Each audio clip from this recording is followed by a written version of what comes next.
नमस्कार महिला भगिनींनो, आज आपला शेतीशाळेचा वर्ग आहे. तर हरभरा पीक तर जवळजवळ सगळ्यांची काढणी झालेलीच आहे. तर आजच्या वर्गात आपण शेतकऱ्यांच्या मित्रकिडीविषयी माहिती घेणार आहोत. आजच्या शेतीशाळेसाठी मंडळ कृषी अधिकारी श्रीमती रुशाली पाटील मॅडम या आपल्याला उपलब्ध झाल्या, त्याबद्दल पहिले त्यांचे आभार मानू आणि आपण आता शेतीशाळा वर्गाला सुरुवात करू.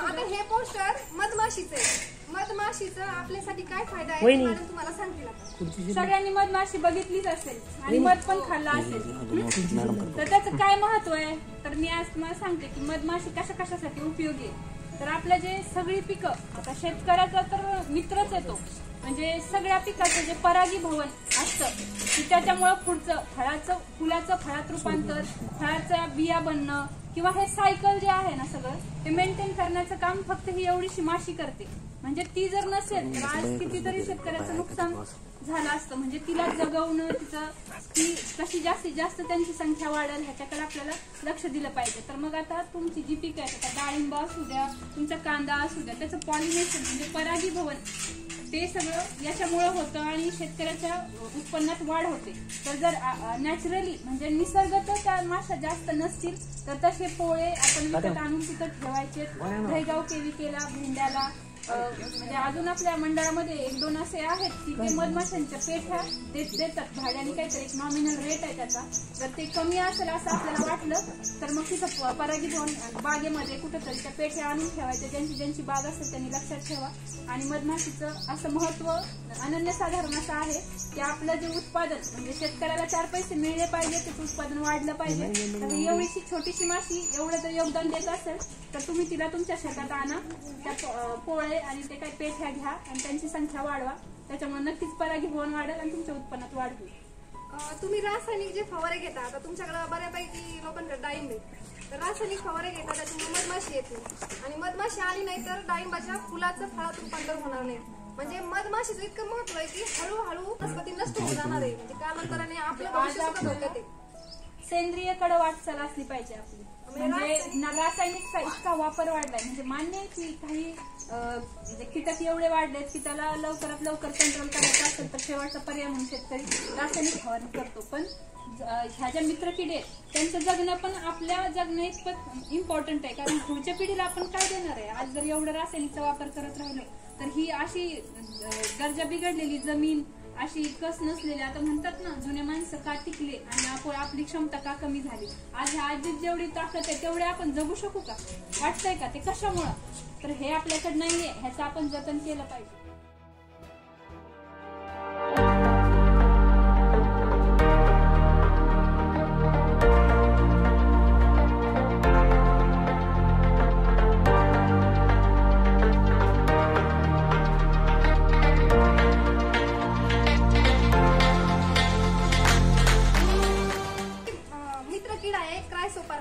त्याची माहिती मॅडम देतील. हा, आता ती दिसती कशी बघा तुम्हाला की तिचं पंख असं जाळीदार आहे, एकदम असं ट्रान्सपरंट. जाळी कशी असते आपली कपाशीवर बघत असतात तुम्ही अशी बारीक. तर ती ओळखायची कशी त्याच्यापासून आपण माहिती. हिरवा रंग आहे, हिरव्या पानावर आहे कपाशीच्या आणि जाळीदार पंख आहे तिचा आणि नाजूक अशी आणि चपळ असते. म्हणजे ती अशी स्टेबल अशी नसती, डायरेक्ट उडून तिकडं अशी. तर कपाशी पिकात ती आढळते. तर मग तिचा उपयोग काय? आता तर जे काही मावा जास्त असतो कपाशीत माहितीये, तर ते मावा खायचं काम ही मित्रकीड करते. आपण जर पहिलाच फवारा असा स्ट्रॉंग घेतला तर ती मित्रकीड कसं काय राहील. तर मग आधी आपल्याला निंबोळी अर्काची फवारणी करायची, जेणेकरून ही मित्रकीड आहे ती जगली पाहिजे आणि ती मित्रकीड बरोबर तुमच्या मावाला कंट्रोल करते. जेवढं आपल्याला सेंद्रिय काय जैविक वापरता येईल आणि शाश्वत आपलं उत्पादन ठेवता येईल ह्या मित्रकिडींच्या माध्यमातून आणि निंबोळी अर्काचा वापर करून जसं पुढे जाता येईल आणि आपल्या पुढच्या पिढीला चांगलं देता येईल, तर त्याचा तुम्ही प्रयत्न करा. आणि ही मित्रकीड नक्कीच तुमच्या कापसात बघा आणि तिला जिवंत ठेवा, मारू नका.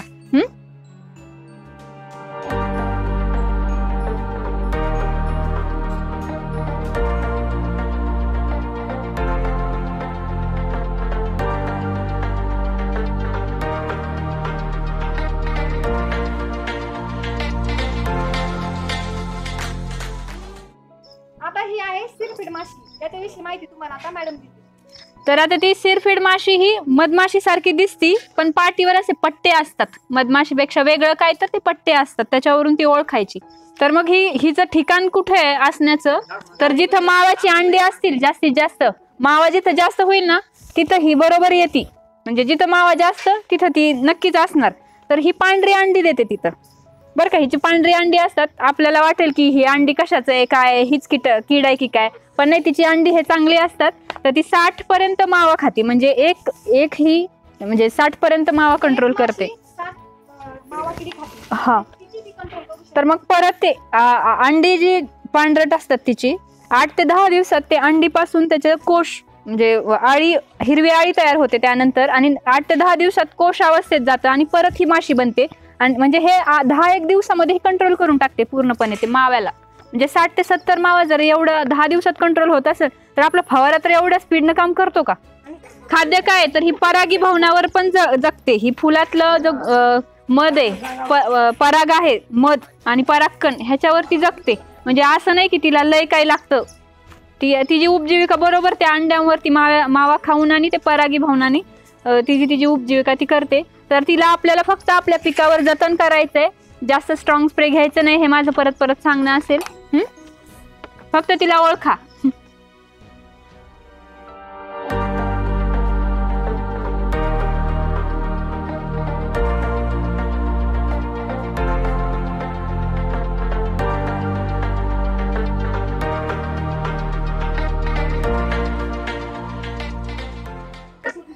ते काय बघा बरं, ते काय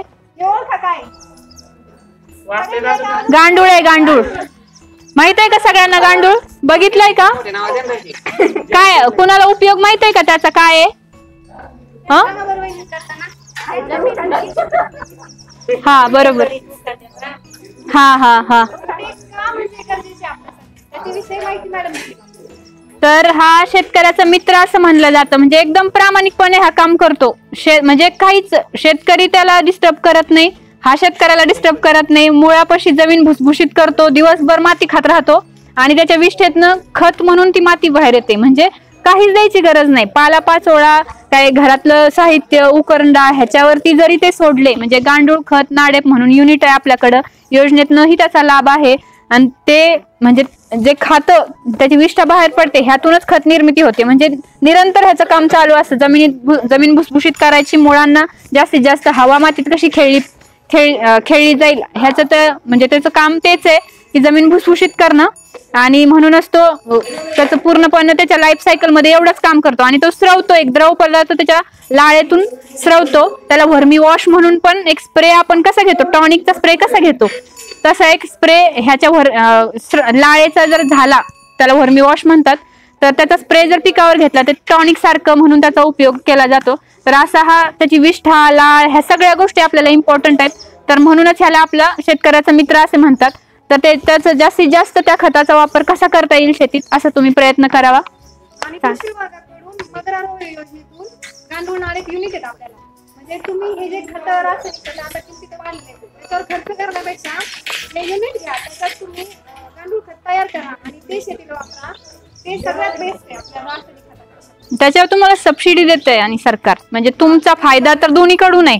तुम्हाला आर्थिक खर्च जास्त काय करायचा नाही आणि जे काही करणार आहे त्याच्यावर पण गव्हर्नमेंट तुम्हाला सबसिडी देणार आहे. आणि ते प्लस तुमचं सेंद्रिय वर तुम्ही तुमची हे करणार ना रासायनिक खतापेक्षा, आणि ते कित्येक पटीने जास्त आणि क्वालिटी. म्हणजे तुम्ही घरचा पालापाचोळा काय म्हणजे जो स्वयंपाकातनं निघतो तो सुद्धा वापरायचा आणि शेतातला पण.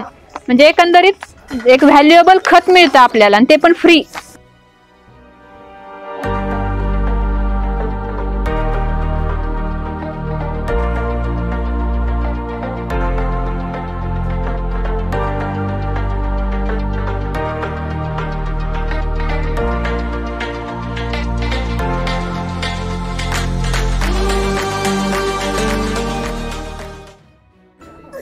इथं तुम्हाला आहे ना हे कार्ड दिसतंय आणि हे अंड दिसतंय. हे ट्रायकोग्रामा. त्याचे नाव खूप अवघड आहेत बरं का. त्याच्यात मराठीत काय अजून नाव आलेलं नाहीत. त्याच्यामुळे तुम्हाला फक्त ती दिसती कशी आणि कुठं असती किंवा कसं मिळतं ते फक्त तुम्ही लक्षात ठेवा. तर विद्यापीठामध्ये किंवा मग अजून कुठं बरं म्हणजे विद्यापीठात किंवा त्या लॅब असतात. नेवाशाला पण एक लॅब आहे, भेंड्याला नाहीये, एक आमचा ज्युनियर आहे कोणतरी, त्याच्याकडं नेवाशा फाट्याला ती लॅब आहे. तर तिथं एवढं छोटं कार्ड असतं आणि त्याच्यावर 1.5 लाख अंडी बसतात त्याची, म्हणजे एवढी साईज त्याची छोटी असते. हा, आणि ते हार्डली 80-90 रुपयाला ते पूर्ण हे भेटतो, कितीतरी लाखाच्या अंड्याचा सेट भेटतो.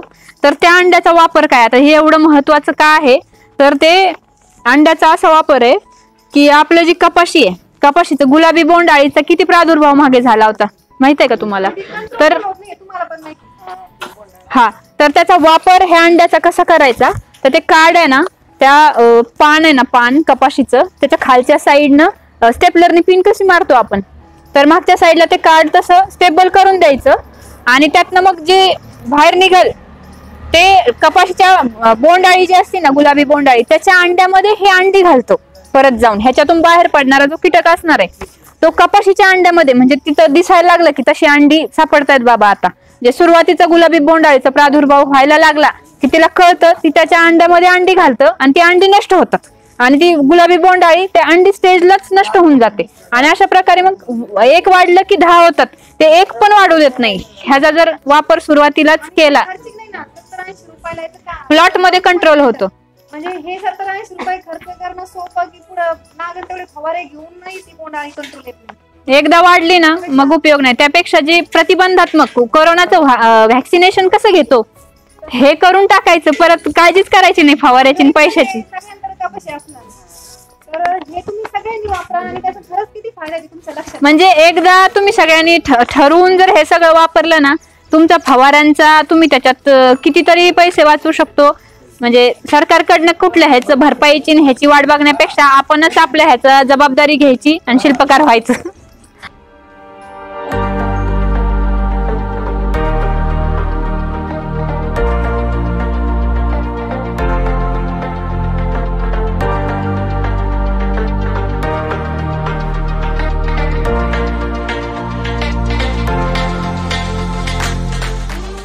खरीपासाठी ज्या उपयोगी योजना आहेत त्याच मी तुम्हाला सांगेल, कारण आपण खरीपाच्या रब्बीच्या शेवटी आणि खरीपाच्या पूर्वी आपण हा कार्यक्रम घेतलाय. तर मग आता तुमच्याकडे सोयाबीन पण भरपूर असतं, तर आता खरीपात पण होईल. तर मग बियाणे उगवण क्षमता चाचणी, तर सगळ्यांनी सोयाबीनची प्लॉट मध्ये पेरणी लावणी काय लागवड करण्याआधी एक पोतडं घ्यायचं, त्याच्यावरती 100 बिया ठेवायच्या, पाणी शिंपडायचं, झाकून ठेवायचं. त्या 100 मधल्या किती उगवल्या, जर ते बियाणं व्यवस्थित उगवण क्षमता असेल 100 मधल्या 70 पेक्षा जास्त उगवले तरच प्लॉट मध्ये पेरणी करायची, नाहीतर पेरणी करायची नाही. तर आता हे झाली जर्मिनेशन टेस्ट म्हणून, म्हणजे बियाणे उगवण क्षमता चाचणी. म्हणजे कोण कोण काय करतं, आता मागं ना बियाणं खूप बोगस बाजारात आलं आणि अगदी म्हणजे 20-30 बिया सुद्धा उगवत नव्हत्या. असं बियाणे लोकांनी बरेच पैसे घेऊन खर्च करून प्लॉटचे प्लॉट वाया गेले, सीझन वाया गेला. एवढं नुकसान होण्यापेक्षा तुम्ही हे खरीपाच्या आधीच केलं तर तुमचा बराचसा खर्च, टाइम, पैसा सगळंच वाचणार आहे.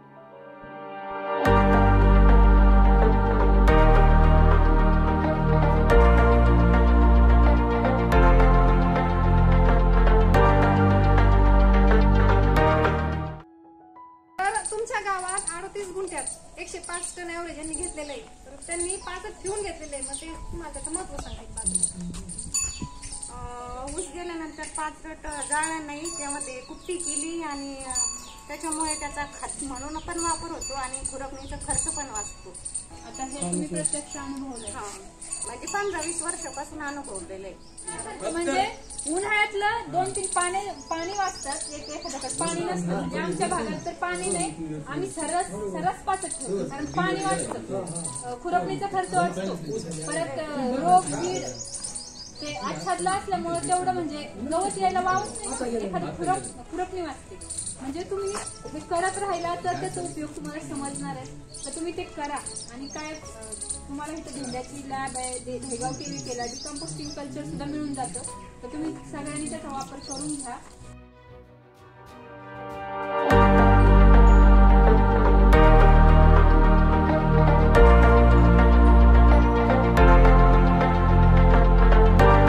तर आजच्या आपल्या शेती शाळेच्या कार्यक्रमाच्या संगीत खुर्चीच्या विनर राधा अरुण काळे या झालेल्या आहेत, त्यांना मॅडम कृषी दर्शनी आणि लिंबोणीचं झाड देतात आणि ते झाल्यानंतर मॅडम सगळ्यांना कृषी दर्शनीचं माहिती देणार आहे.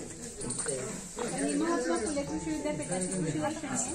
तर विद्यापीठ दरवर्षी प्रत्येक वर्षाला आता ही 21ची आता आपण 22 वर्षात आहे. पण त्यातलं जी माहिती आहे सर्व पिकांची त्याच्यामध्ये पहिल्यापासून नांगरटीपासून काढणीपर्यंत त्याला कुठले डोस, किती नांगरटी, किती पाण्याच्या पाळ्या, कुठल्या बीज प्रक्रिया, कुठले फवारे, सेंद्रिय कुठले, रासायनिक कुठले आणि माती परीक्षणावर आधारित किती खतं द्यायचे हे सगळं त्याच्यामध्ये दिलेलं आहे. तर तुमच्याकडे जी पिकं आहे ती तुम्ही त्यातली बघायची, त्याचं काय करायला पाहिजे ते म्हणजे स्वतःचं पुस्तक वाचून स्वतःच्या शेतात प्रयोग करायचे. म्हणजे कुणी खत दुकानदार काय सांगतो, किती फवारायला सांगतो हे करण्यापेक्षा आपणच आपला अभ्यास करायचा आणि आपलं काम करायचं. तर आज आपला शेती शाळेचा शेवटचा वर्ग होता. या वर्गात मंडळ कृषी अधिकारी पाटील मॅडम यांनी मित्र किडींची अतिशय उत्कृष्ट अशी माहिती आपल्या सगळ्यांना दिलेली आहे. तर त्या पद्धतीने आपण मित्र किडींची जोपासना करूया असा निर्धार करून हा खरीप सीझन पुढचा चालू करूया. तर तुम्ही सगळे आमच्या कार्यक्रमाला चांगला प्रतिसाद दिला त्याबद्दल तुमच्या सगळ्यांचे मनापासून आभार. धन्यवाद.